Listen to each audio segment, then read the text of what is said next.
Assalamu alaikum wa rahmatullahi ta'ala wa barakatuhu ɗan uwa da abokan arziki. Da fatan gabaki ɗayanmu muna lafiya. A yau kuna tare da ni Abdulhai daga nan Wilayatul a cikin wannan program ɗin da za mu dinga kawo muku wadda muka shirya mai suna Guzirin Matasa.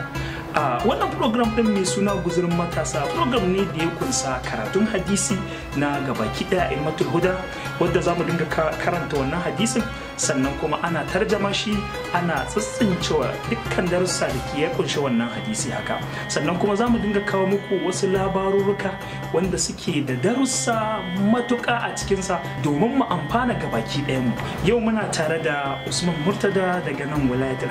Da fatan 'yan uwa da abokan arziki kowa zai kasa kunni basira domin ya saurare shi, sannan kuma da fatan Allah ya samu amfana gabaki ɗaya. أعوذ بالله من الشيطان اللعين الرجيم بسم الله الرحمن الرحيم وصلى الله على سيدنا محمد وآله الطيبين الطاهرين اللهم صل على محمد وآل محمد. yan uwa da abokan arziki assalamu alaikum wa rahmatullahi ta'ala wa barakatuhu. Bayan gaisuwa da dubun salati ga fiyayyen halitta wato annabi Muhammad, tsira da amincin Allah su tabbata a gare shi da iyalan gidansa tsarkaka, muna ma 'yan uwa da abokan arziki barka da haduwa a wannan lokaci mai albarka.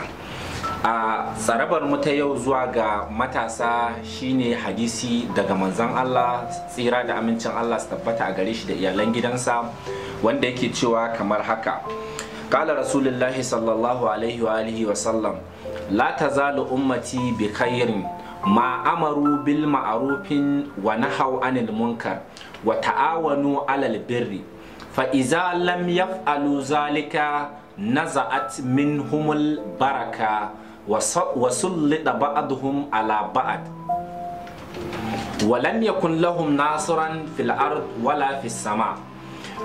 صدق رسول الكريم. ma'anan hadisin shine annabi tsira da amincin Allah su tabbata a gare shi da iyalan gidansa tsarkaka yana cewa al'ummata ba za ta taba gushewa daga alkhairi ba matukar suna umarni da kyakkyawa kuma suna yin hani da mummuna, sannan suna yin taimakekeniya a tsakaninsu. Idan kuma ya kasance ba su haka ba, zai kasance Allah maɗaukakin sarki ya ɗauke albarkarsa da rahamarsa a cikinsu, sai zamana a tsakaninsu an samu danniya da zalunci a junansu, sai zamana ba su da mai taimako a doron ƙasa kuma ba su da mai ceto a sararin samaniya. Yan uwa ku biyo ni a hankula domin mu fahimci wannan hadisin da kyau yadda ya kamata. Idan muka sa idan basira da lura da kyau kuma muka buɗe kwakwalwarmu, za mu iya fahimtar abubuwa da dama cikin wannan hadisi na manzon Allah, tsira da amincin Allah su tabbata a gare shi da iyalan gidansa. Kamar yadda ya fara a farkon zancensa, ya amfani da lafazin la tazalu ummati, wato lafazin la farko ya fara kora komi ne, wato al'ummata ni annabi Muhammad ba za ta taba gushewa ba. Suwaye al'ummar annabi Muhammad? Dukkan mutum daga zamanin shi har wannan lokacin, duk wani musulmi yana daga cikin al'umma, kai har ma kafiri yana daga cikin al'ummar annabi Muhammad, tsira da amincin Allah su tabbata a gare shi. Ba za mu taba gushewa cikin alkhairi ba da rahama da tausayi na ubangiji ba matukar muna ɗabbaka wato umarni da abinda Allah madaukakin sarki ya umarni a yi, sannan muna hannuwa da abinda Allah madaukakin sarki ya hani a yi. Me abinda Allah madaukakin sarki ya umarni? Jama'a da dama suna sauwara cewa idan aka ce abu kyakkyawa, mutum zaka ga fara lissafa ma cewa kaman gaskiya, amana, adalci, ko kuma mummuna kaman ƙarya, kaman zalunci, kaman giba da makamantansu. Na'am, dukkan waɗannan yana daga cikin masadik na umarni da hani da kyakkyawa, amma idan muka diba da kyau, wannan lafazi ne wanda yake mai faɗin gaske, yana da ma'ana mai faɗin gaske. Dukkan wannan yana daga ciki, amma abin da yake na haƙiƙanin gaskiya shine cewa wato al'amru bil ma'ruf wan nahyi anil munkar shine duk wani tsari da ba tsarin Allah ba, wannan ana ce mai munkar. Duk wani tsari da yake tsarin Allah madaukakin sarki, wannan ana ce mai ma'ruf, wato kyakkyawa. Me yasa? Saboda Allah madaukakin sarki baya umarni da mummuna, shi yana karban kyawawa ne. Sai ci gaba da cewa wa ta'awanu alal birri, wai mu taimakekeniya a tsakaninmu. Yake cewa idan ka zo ka diba yanzu cikin al'umma za ka iya gani a cikin anguwa kwara ɗaya akwai wani nan na ɗauke da abincin da zai ci tsawon shekara, amma akwai wani nan bai da ko wanda zai ci da safe, yana kwana cikin zulumi, amma shi ya aje ba zai bashi ba. Bugu da ƙari akan wannan duk yana daga cikin ta'awanu alal birri. Za ka iya kaga a cikin unguwa yaro yana aikata mummunan aiki, wato kamar mu ce yana aikata miyagun ɗabi'u, amma saboda ku ba iyayen shi bane ko kai ba baban shi bane ba za ka iya kai mai magana ba, wai saboda bai shafe ka ba.